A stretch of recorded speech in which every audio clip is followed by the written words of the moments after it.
Welcome to This Sustainable Life, the premier community on learning to live sustainably. Are you trying to live sustainably? Me too. Enjoy the process? Me too. To hear heads of government, business, culture, sports, and everywhere also doing it, changing government and corporations. I've been on my journey of environmental sustainability for years. My guests and I have learned and share on sustainable food, sustainable farming, sustainable travel, and more. This podcast shares my results, often opinionated, and world-class guests I lead on how to be more sustainable. You're about to hear an episode originally recorded audio only. You'll hear the original podcast name, Leadership in the Environment, because I focus a lot on leadership. Subscribe, upvote, share, and tell everyone about it. We're growing fast. Now here's the episode.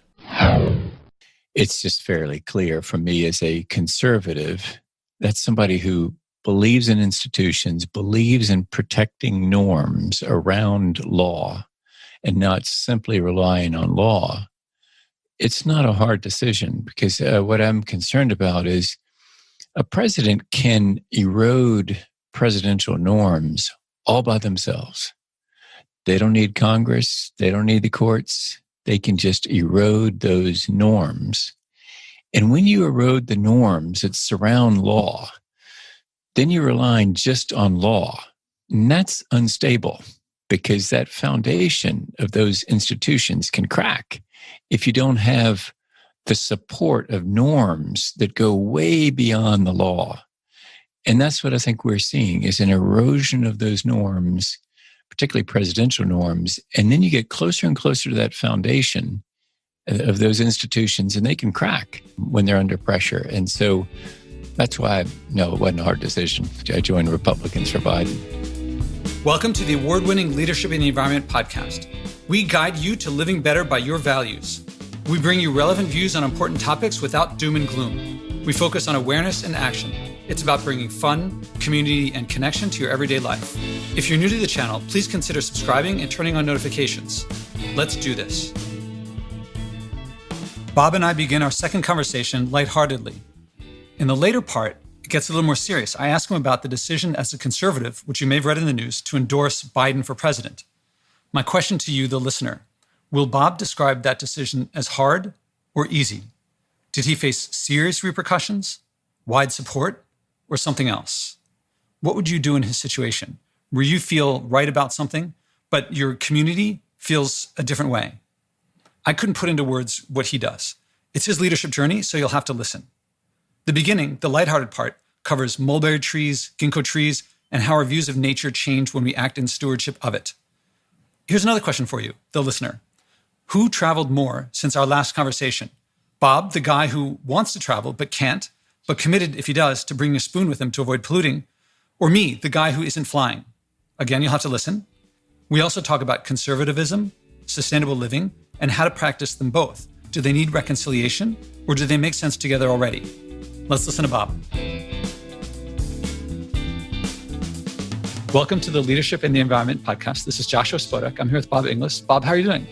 Good, Joshua. It's great to be back with you. I was just, I've been thinking about you with my mulberry trees producing and hearing about how you went and found a mulberry tree in your neighborhood. Oh, I shouldn't have told you that. Just said that because now other people will come find your tree. Oh, well, I'll keep it quiet. One of the great things is that mulberry trees and fruit trees are everywhere, and so they can find their own.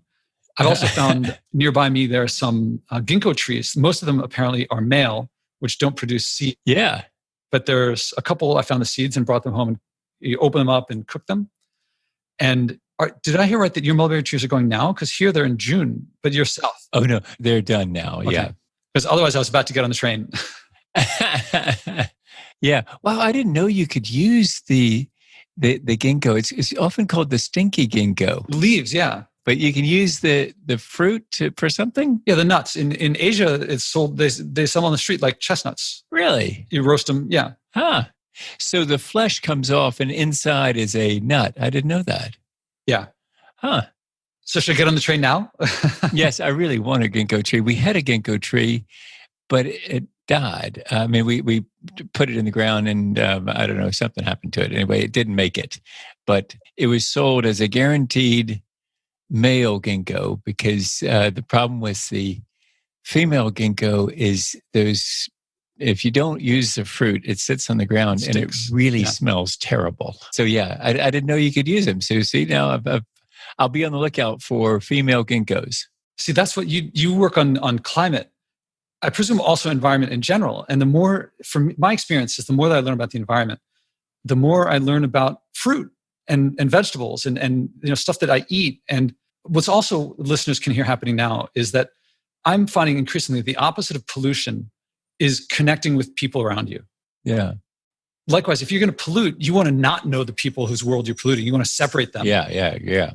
Make them less than human. Yeah. Case in point, when you're traveling is very distancing. And you were talking, when last we spoke, I heard frustration in your voice of when you travel, you're stuck in a situation where there's all the stuff you have to throw away. Yes. Yeah. And proof against that would be, or protection against that would be a spoon. I'm not sure if you've traveled since then. I haven't, but I've got the spoon. I've got the spoon in my bag, but like we talked about, but yes, no traveling, which is okay, actually. I mean, I do miss the interaction with people. But, for example, 2 years ago, I spoke to the Metropolitan Republican Club in New York City, and there were, I think, 40 people there. This year, I spoke to them by Zoom, and there were 176 people who viewed it. So I think we did better by not flying, not getting a hotel, not having meals expense, not having Ubers. I mean, we actually did better, but still, you miss the personal interaction. Well, you also mentioned last time that you said, oh, Josh, you probably don't travel that much. And I didn't correct you as I do with many people, which is to say, I'm not flying. That's not the same as not traveling. Right. So I have upped you on travel, maybe, that my mom was about 100 miles away and I have this new used bike. And my plan was to ride my first 100-mile ride up to my mom's house. Wow. And as it happened, it's by bike, we can't take the highways. So it would be 120 miles. And I went 50 miles and realized I wasn't going to make it the whole way. And she was a little nervous I'd done a lot of hills at that point, but it was going to get more. And so if I kept going, she'd have to come and pick me up. And we were a little worried I didn't want to be responsible of, I have no symptoms, but I don't want to bring a virus into her house. Yeah. So after 50 miles, I decided to come back and declare victory, still doing 100 miles in a day. Yeah. So I did my first 100-mile ride since the 80s. Wow. And now, in terms of total distance, not that much. In terms of life experience and learning about myself and seeing the Hudson River. Beautiful. Wow. So this wasn't business travel. This was personal travel. Yeah. But I'm putting it out there because not flying doesn't mean not traveling. Gotcha. Yeah. Makes sense. And I think I'll probably do it again, partly because I made it to Bear Mountain. So people near New York know Bear Mountain is like right up to West Point. And so I went right up there and visit the guys who have been on my podcast from there. Wow. And then I could ride across the river to Garrison and take the train home. And that'd be like in a 60, 70 mile day. Yeah. Wow. That's neat. So travel is available. Particularly this time of year would be beautiful, right? October, it would be a glorious time. Yeah. Well, I'm going to be nerdy, geeky and say the times of year between January and December are my favorite. Oh, I mean, it's always beautiful. Yeah, that's true. Well, there were some parts that were right along the river. There was a park between Nyack and Haverstraw that was just miles and miles of packed dirt right on the river. Wow. And the river's huge at that point. And they were doing some construction. So I felt kind of good because the construction was very small, but a guy let us special through. So the rest there was no construction. We could ride along, no problem. And it feels kind of neat, like, oh, I'm a VIP. Nothing special, but it felt that way. That's great. And just stunningly beautiful. But even there were still wrappers on the ground. But by the road, everywhere, probably every 10 feet, there were wrappers, bottles, cans. Wow. And, I probably did think of you at that point because we've got to make this a nonpartisan issue. Yeah. The beauty of the land and the water how can we let this polarize us? How can we let people who are going to polarize us use that? We must take it back. Yeah. If anything can bring us together, it's that we don't want, I didn't make it. It was there. I was born into it. Yeah. Yeah. That's neat. I think that a lot of the reason people want to travel because they want to get away from how messy it is. This morning, I was awakened before my alarm by trash trucks picking up garbage, they have to go at night because they don't want to congest the traffic too much, I presume. Most of the trash is stuff that people didn't use disposable stuff for before. Coffee cups and water bottles. Anyway, I'm curious if the conversation that we had before led to other things, because you were thinking about other parts of your life. You're thinking about solar and things like that felt farther off and bigger. But I wonder if our conversation made them smaller, or it led to the middle steps or anything like that. Yeah, I've got a colleague at republicen.org, Wynn Lee, who it was inspiring me yesterday. She just bought a battery.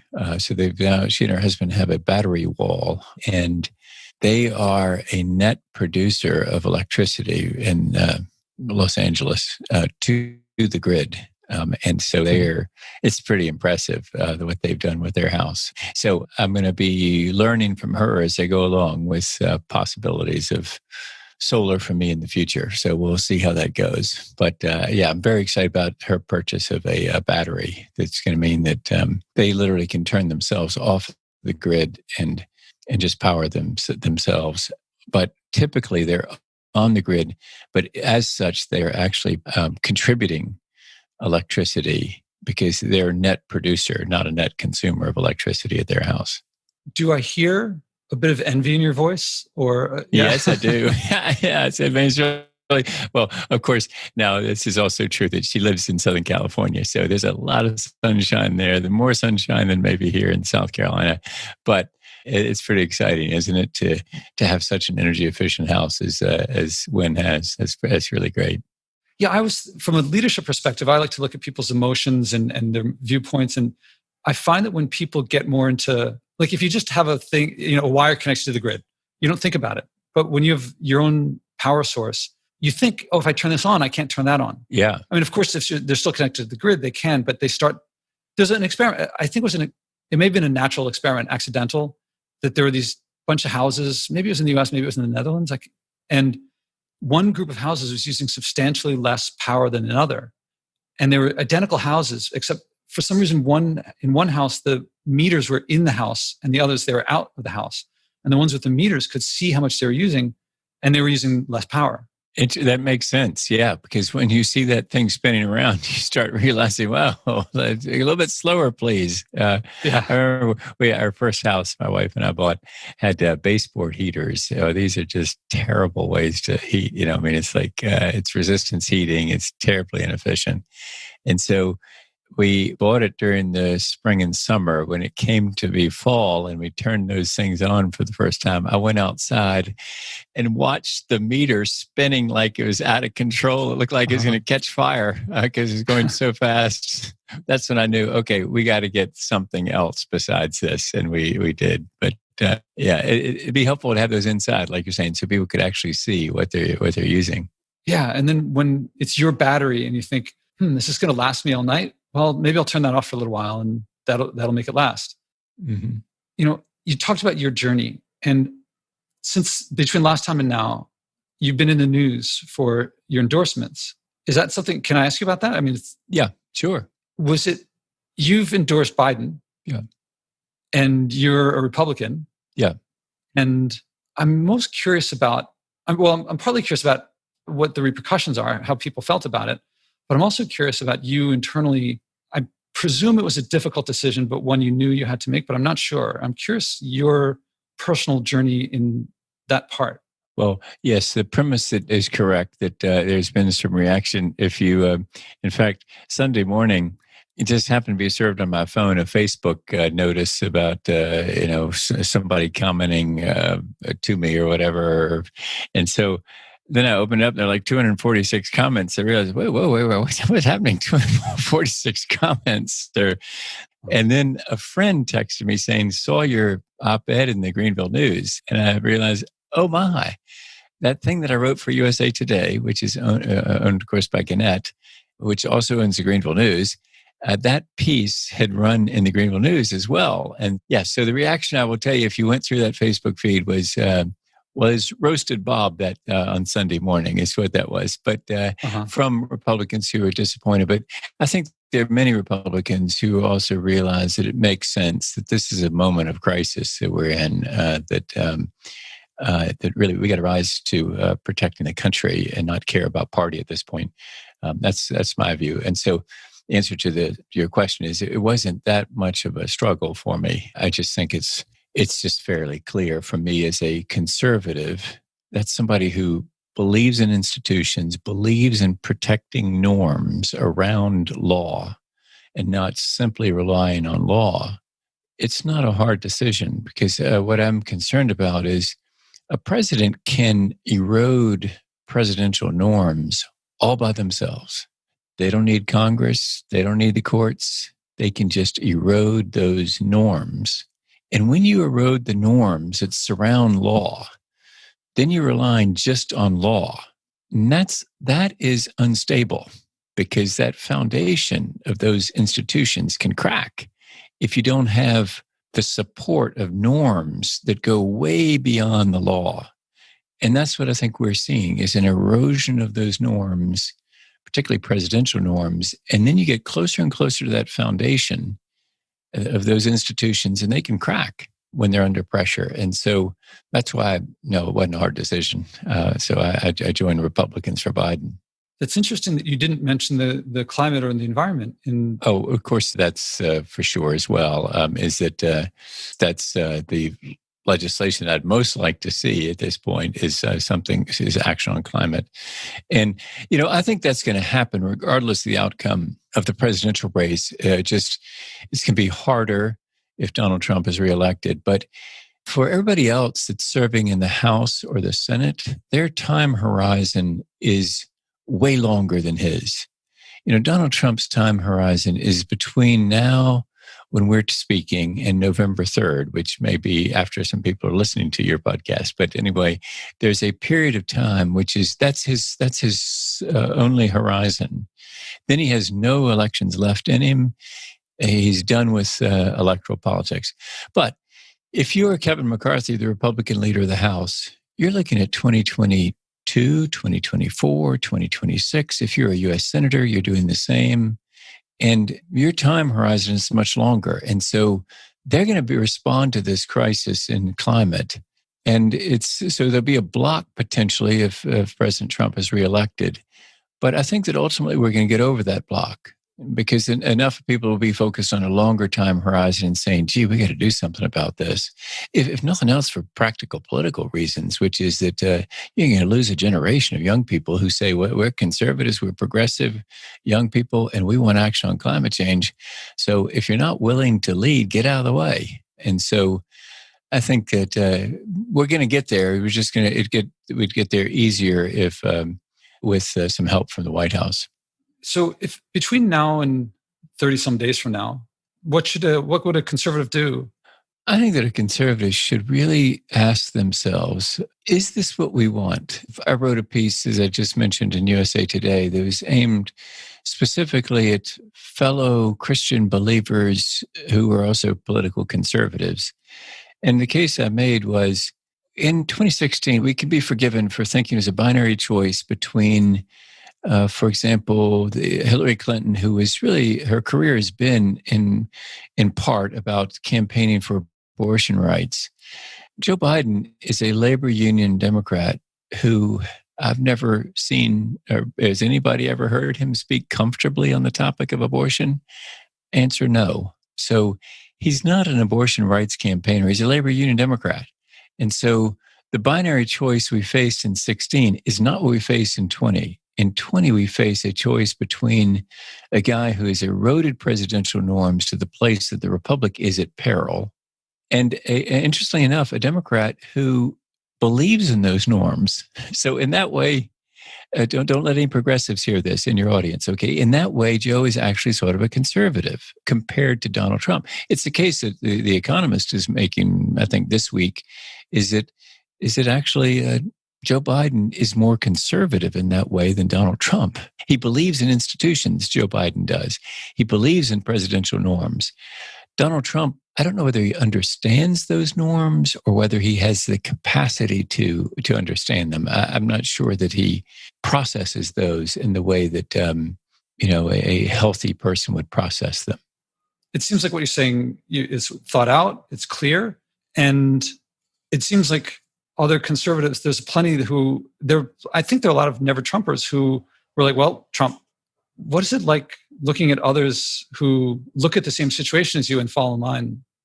Yeah, it is. It's hard. It's really hard for me because to me, the clear and present danger is so obvious. But for others, they're not seeing it that way. And I guess I've just got to try to respect them and say, well, I hear what you're saying. But the thing that I don't want to be is I don't want to be a consequentialist.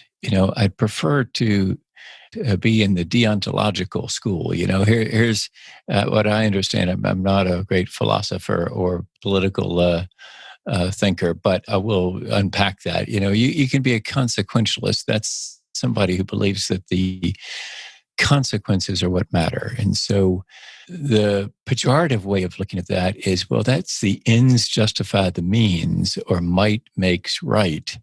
It's just a look at the consequences. What do I get out of this?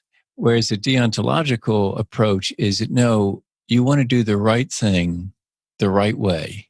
And I really think that you want to be that way. You want to follow the deontological approach. You want to do the right thing the right way. And so, yeah, for people who are choosing to be consequentialist, I just sort of scratch my head about them. I particularly people of faith that are choosing to be consequentialist. That's a category that I think needs to be challenged, and that challenged, with love, but challenged because I think it's just a wrong-headed approach. It'll end you up in some bad places. You should always try to do the right thing the right way, not use the ends to justify the means. I mentioned, I think before I hit record, was William Wilberforce an influence on you? Oh, yes, yeah. He's a hero for sure. You said he's a hero of yours, and he's a hero of mine. I mean, yeah, this is a guy who never gave up on trying to outlaw slavery in the British Empire. And, it was a tough slog.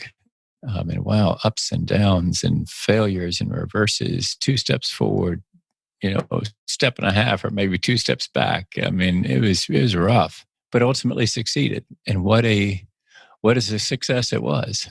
Sometimes I think of when someday people view environmental legislation as we view like traffic laws.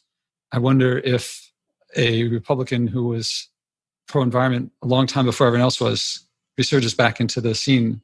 Yes. I'm curious if I hope that, in a way, Alex Bosmosky, who's worked with me at republican.org, has an interesting thought that maybe if we're successful, nobody will ever talk about us, because 200 years from now, the problem will have been avoided. And what was that about climate change? That would actually be a great outcome, wouldn't it? Is that people forgot that it was an issue. It's sort of be like, on the island of Manhattan, the problem was there were straight line projections that the horse manure would get to the 7th floor windows. Mm-hmm. Those were not inaccurate calculations, right? It was just the increasing population, the use of horses. You calculate the amount coming out of the south end of a northbound horse, and you can get to the 7th floor windows. But then, of course, Henry Ford came along with a new invention. And of course, we like to make the point as conservatives working on climate change that just imagine how much more quickly Henry Ford's technology would have been adopted if the city of New York had forced people to take care of their own horse's manure. In other words, diaper your horse and carry that stuff off of our island. But no, what they did for a long time was the south end of the northbound horse would produce its results, and the city hired street sweepers to come pick it up, right? But if you make the people stop and pick up their own horse's poop, I bet Henry Ford's sales would have gone up a lot faster, don't you? Because people would say, well, wait a minute, I don't want this stinky stuff going around with me all day, say in the summer in New York, and then back off the island. You kidding me? We don't want that. Okay, well, then Henry Ford's got a solution for you. So anyway, it's the same thing as climate change. Is that once we make people accountable, then we'll all be aware of the stinkiness of what we're doing. And then we'll want to innovate. And that innovation is going to produce nice things for us. If you like the show, I recommend acting, as my guests do. It works best with someone supportive, your spouse, parents, kids, neighbors, or friends. Learn the 4-step process I do with my guests and describe in my TEDx talks and do it together. You'll find yourself acting on something you care about, something meaningful. Whether you start big or small doesn't matter. If you care, if it's meaningful, you'll keep doing it. You'll reach big.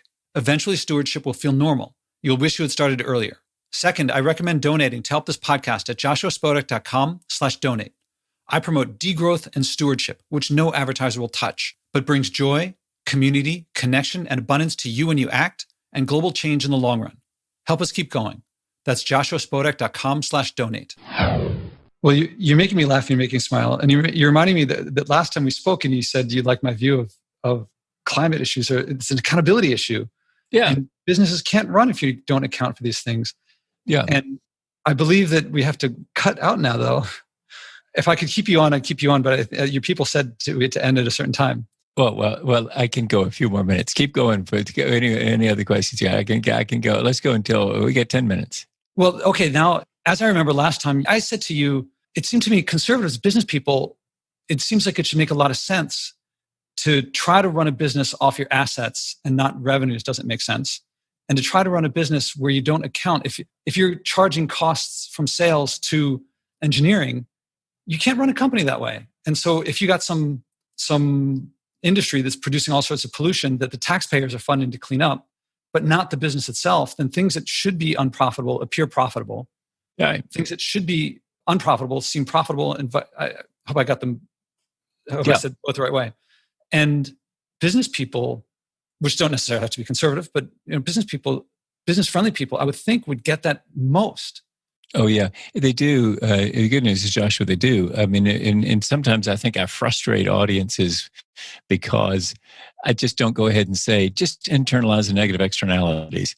And a lot of people, particularly the business friendly types in the crowd would say, oh yeah, finally, he just told us straight out what he's talking about. Okay, move along to the next thing, But typically I take a long time to unpack that because not everybody's familiar with that concept, but business people are. They say, of course, you want to internalize. In other words, you want to bring the cost, the cost to society that are being imposed by the production of a product onto the product. Because once it's on the product and accounted there properly, then society will see the true cost of the product and decide whether they want it or not. And quite often there's somebody across town that can produce a similar widget that doesn't impose on society soot or CO2 or whatever, but they can't make it in the marketplace because the guy across town who's getting away with socializing their soot or socializing their CO2. By the way, conservatives aren't into socializing things, as you know. They're into socializing pollution. Yes, that's why I use that terminology. Yeah. So we'll understand, fellow conservatives will understand that's what we're talking about is socializing soot, socializing pollution. And so if you bring accountability for that, which is a bedrock conservative concept that's also agreeable to many progressives, obviously, is that then what you do is then you have an apples to apples comparison in the marketplace. All the costs are in. And now the gal across town who can produce the widget without that cost is beating me, who is now accountable for what I used to be getting away with. Mm-hmm. Well, that stinks for me, but for years it's been stinking for my neighbors. So now it starts to stink for me because the gal across town is beating me. But isn't that the way it should be? Yes. Because she's not producing something that's harming society. And so it's just a concept of accountability. So yes, I think you're right to be focused on that word. And by the way, it's a word that is really sort of a bedrock principle of conservatism, especially conservatives of faith really believe in accountability. They believe that blessings flow from accountability. Havoc results from the lack of accountability. Climate change is that havoc. Yeah, I come to it from a leadership perspective where when I was a child, I didn't want accountability. I didn't want to be responsible. I wanted to do whatever I felt like. And a big part of maturity for me has been that I like responsibility. I like accountability. It would be nice to run around and not care about the consequences of my actions, but it turns out it makes my life better. If I only think of myself, yes, I can see why I'd rather, if I want something and I could steal it and not have to worry about anything except that now I have it and I didn't before. But it doesn't work that well as a way of living a life. No, it's surely not terribly noble life, is it? It's what we grow out of when we leave egocentrism behind. You're supposed to leave that about 2 years old, right? When a 2-year-old thinks they're at the center of the universe. And as you grow up, we all should come to the place realizing, no, you know what? I am not the center of the universe. There are a lot of other people around here, and I need to be responsible as to them. And then I can actually, there's dignity in that, right? It's otherwise, gee, it's not a very dignified life to not care about what you're doing to other people. Yeah, I like comfort. I like convenience. And they usually go along with, but if I have to choose between comfort and convenience or helping my fellow man, my fellow humans, I'm going to choose helping, although generally helping is still not uncomfortable. Yeah. Also, you're talking about the systemic effect of if I can do something and they can't, then one company thinks I'm at least my competition. So you'd want to have a playing field that's level for everybody. And if it's not level, that I don't see how you can call it. That's not a free market to me. If it's a playing field that's not level. But another systemic effect that I also just learned about was that, speaking of Wilberforce and Newton and Clarkson, the abolitionists in England, one of the main arguments from the companies, the slave industry, was that if we don't do it, if the British Empire doesn't do it, the French will, and the Spanish will, and the Portuguese will, and the Dutch will. So all we would do by outlawing the slave trade and slavery later would be that we would lose. But that's not what happened. Historically, after the British outlawed the slave trade in 1807, partly because they now could, because they had, I guess, what you might call the moral standing to do it, but also because internally they had the financial incentive. They persuaded the others to pass the laws too, and exactly the opposite of what people said would happen. They said, others will just do what we're doing. That's not what happened. They stopped others. They took the leadership role. They were leading pro-slavery, and then when they switched, they didn't stand still. They led abolition. Yeah, back to the consequentialist versus the deontological approach. That's it, right? I mean, the consequences are that maybe you could say, well, slavery is working out for us. Look, it created a great deal of wealth. For some people, it was terribly morally atrocious for others and for really everyone.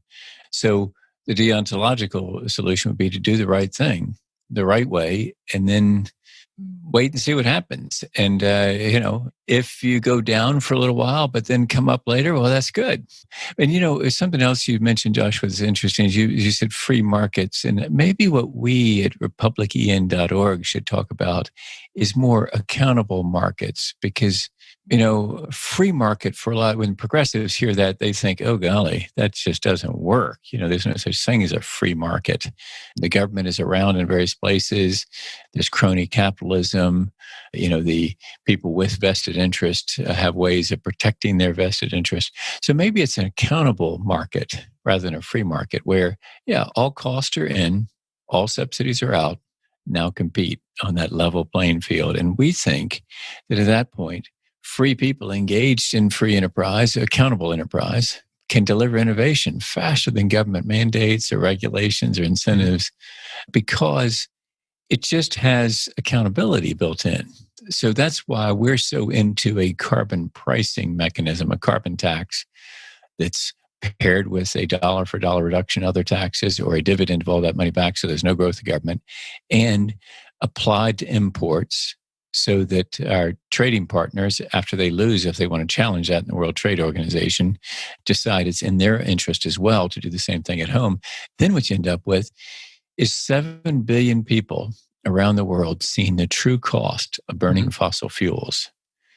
And at that point, they really are looking for the gal across town who's producing the widget that doesn't have those costs. Because once I get made accountable for my widget, that its process does create a lot of cost to society, and those now get reflected in the price of my product, they're going to choose her product over mine.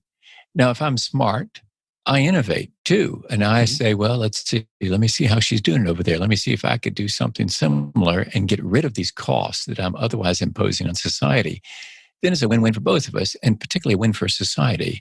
So it all boils down to accountability, really. I concur. I offer a friendly suggestion.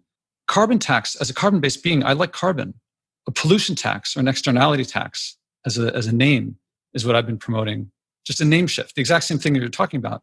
But I like the idea of taxing pollution more than taxing carbon, just the words in my head, or an externality tax. Yeah. I think the wording change would make a difference. But what you said to me is like eminently reasonable. And I'll make another little joke of what you're talking. I saw a documentary on free markets where you take away more and more regulation and people can do more and more things. It was called The Godfather, and it showed competition when the gloves were off and you could do whatever you wanted. You could kill your enemy. You could, you know, that would be more and more, less and less regulation. If you could literally, well, I don't want to get too morbid, but that would be like less regulation. That to me is not like a level playing. Maybe, I don't know. But yeah, accountability, responsibility.